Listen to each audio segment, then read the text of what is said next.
Hi, this is Van Lem. Welcome back to my channel, or welcome if you're new. In today's video I want to talk about imposter syndrome, which is something that affects most artists.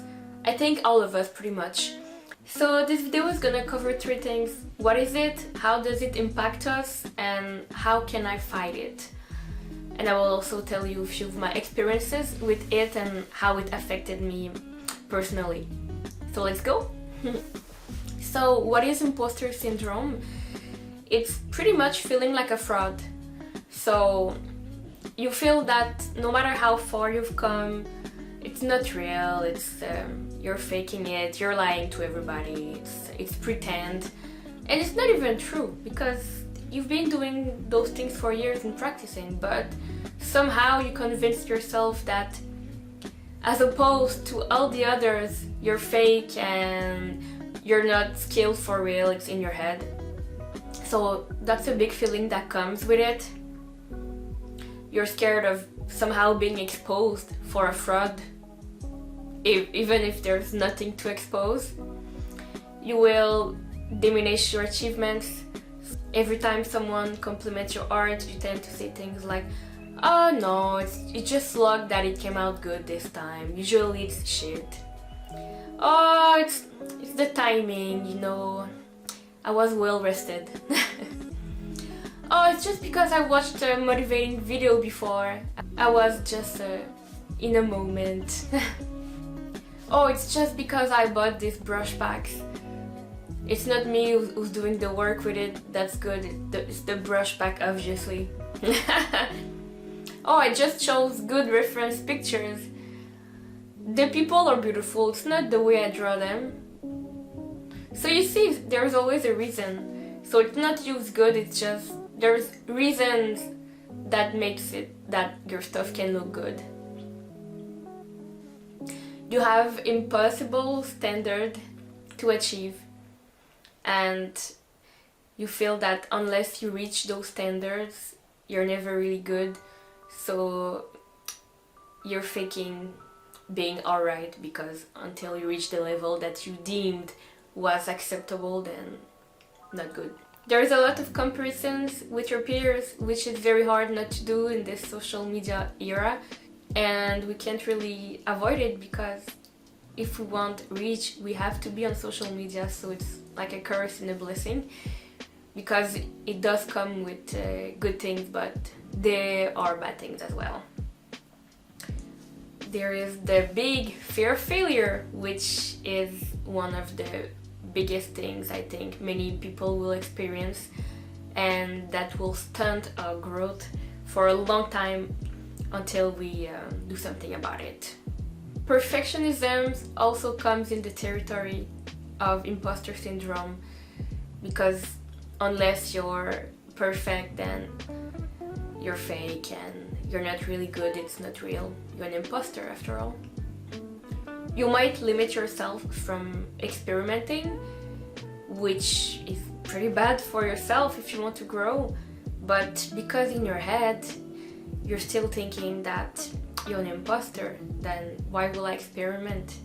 Because if I experiment, then I'm just copying, it's not mine, so I don't want to be a bigger imposter. And then comes the art block, and then the burnout. It just doesn't end well, so it's not good. And I've been through all these, so I'm familiar with the territory, but with time, with wisdom, I'm trying to give myself some grace. And before I tell you what I do to fight those feelings, I will tell you my personal examples, some ways that the imposter syndrome affected me badly. So some of you know I used to take commissions. I used to take portrait commissions. I think I had my commission open for like 1 or 2 years, and it was fun. I was getting them pretty regularly, but I had so much anxiety. The anxiety came from the fact that, okay, since someone's paying, it has to be beautiful, perfect. And I felt like, oh my god, I'm selling them garbage. They deserve better, it's bad. And and that spiral would just be in my head for a long time. Which is kind of ridiculous because when I advertised my commission, they saw like pictures of things I did before. But I was like, yeah, but I'm catfishing them because I'm just posting my best ones. They don't know what I usually do, and it's not as good as those. These are the best. So I have to do best. And because I was showing some of my best works, I felt like I was gonna disappoint them and gave me anxiety. And because of the anxiety, I was scared to even start the drawing, and I would always make them last second when I knew that the date I promised them the drawing for was coming in. And I was doing it not in a way that made me very happy. It was very stressful. Not all commissions were like that, but it happened a lot, and I was not looking forward to do them. The getting paid part was fun, but I felt like I didn't deserve the money. So eventually I had one client that really liked my art, and he commissioned me many times. So after a few times I felt more comfortable and I had very good communication with that person. And I just closed my commission, and I would just take commission from that one person, nobody else. And now, well, a few years later, I just don't want to take commissions because it's easy for me to fall in that pit again, and not just that, I'm just extremely busy. So it's not a priority for me. I'd rather get my art money from my online shop. So that's one experience where imposter syndrome came. I was thinking about making this video because the other day I had an experience that I felt would be perfect for this video, and I've been wanting to challenge myself out of my comfort zone and not just draw things I'm comfortable with, aka portraits. So I wanted to draw some animals, and animals are not my strength, and because of the fear of failure, I barely draw them ever. But I was like, no, I gotta draw them. So I drew a dog, and it was so cute, and I was very proud of myself and impressed that I could do that. So I was thinking, okay, it was a nice dog, but I would like to do more stylization of the dog, but I don't know how to make it more cartoony or cute or smaller, because I was pretty much looking at the original features, which will still look well, stylish in my own style, but my basic style isn't extremely cartoony, so I don't really know how to get there. So I was like, okay, I will have to look at pictures of how other people draw dogs in a cartoony way. And automatically the thoughts in my head went, oh yeah, so it's not even you who's gonna like invent the way that dog is gonna be, because you're gonna be copying other people's styles, so you're a fraud. You're just gonna steal other people's designs. And that's a feeling that isn't unfamiliar, because I'm ashamed to admit that I didn't use reference pictures until my mid-20s. Somehow I had myself convinced that it was cheating, because I needed to be able to just look at something and just analyze it in my head and draw it. So I felt like it was not real and it was a cheat code. Felt that way about a few tools that are available, which is now the opposite of my mindset, because I think that we should use most tools we have. And to learn artists, we always like take from others. We take from nature, animals, experiences. We look at what others are doing. It's just a mix of everything together, and nothing can be really created from scratch. Everything is a mix of everything that is around us, and we make it ours. And I wish I understood that before. So these are some examples of things I lived, and now I'll give you some tips on how to fight this. Oh, my printer is speaking to me. So you have to acknowledge First, acknowledge that, okay, you are feeling that way, alright. You can ask yourself, why am I feeling that way? Analyze where the thought is coming from. You pretty much have to accept that these feelings will come and go, and it's more common than you think. Pretty much a universal experience. I'm sorry, my printer is still talking to me. I think it's updating. You gotta separate your feelings from the facts. And it's easier said than done, but it is what it is. You gotta set realistic goals for yourself. Don't compare yourself with everybody. Compare yourself from yesterday, yourself from a year ago. You can seek feedbacks from your friends, from other artists, to evolve. Very important, you have to remember that you're learning, and as artists, we are always learning. It's never over, it's a forever journey.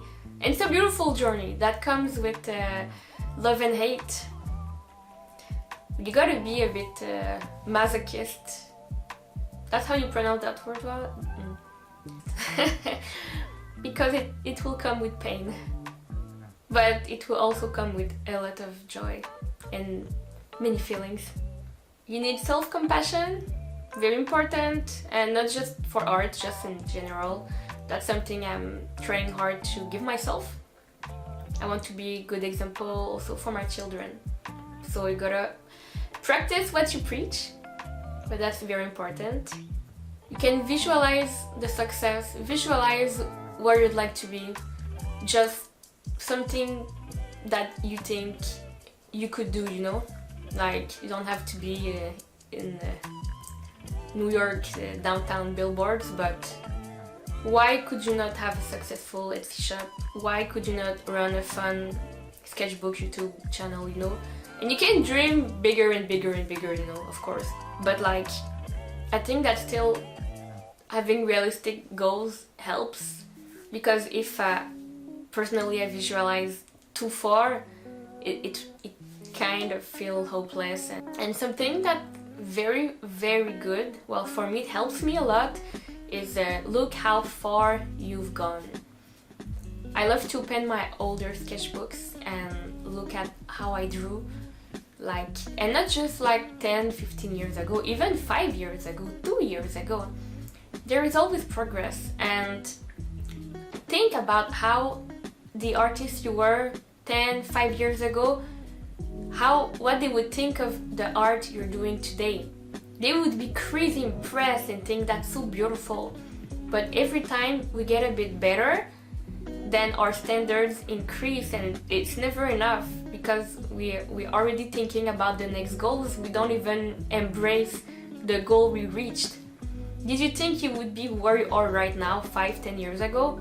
Well, I didn't know for myself, and if I had believed in myself as I do right now, I'd be even further right now. I won't dwell in the past because it's useless, but this taught me to do the things I want to do and not wait and stop being scared. So this video sounds a bit motivational speech and all, which is fine, I guess. I'm in my self-growth era right now. But I just wanted to give everybody a space to feel seen, and to know that I share your feelings. You saw with some of my experiences that I've been living it too. I give you some of my personal tips that I think can help a lot. There is something I read recently and it stuck with me, and I think it's gonna follow me. It says you gotta stop being scared of failure, because you want to fail as much as possible, as quickly as possible. Because once you fail, every time you fail, you learn something. So you'll get better faster if you keep failing than if you avoid failure, because you won't be trying anything, you will be avoiding risk to preserve your ego, but that will just stunt your growth. And I'm super guilty of that myself. So I'm really coming out of that pattern and punching my ego in the face and trying to welcome all kind of things. feel like I could ramble for hours about those things. But yeah, so that's pretty much it on imposter syndrome. Let me know in the comments in what way you experienced it yourself. I'm very curious to hear your own versions of things. I would also like to know, what do you do to fight it? Have you found other tips? Maybe other people and me, of course, could try them and how they work for us. Super interesting to share. Always to feel healthier as an artist instead of bottling up all those feels. If you like this video, please of course like and sub. It means a lot to me. And I will see you in the next video. Have a good day. Bye bye. Thank you.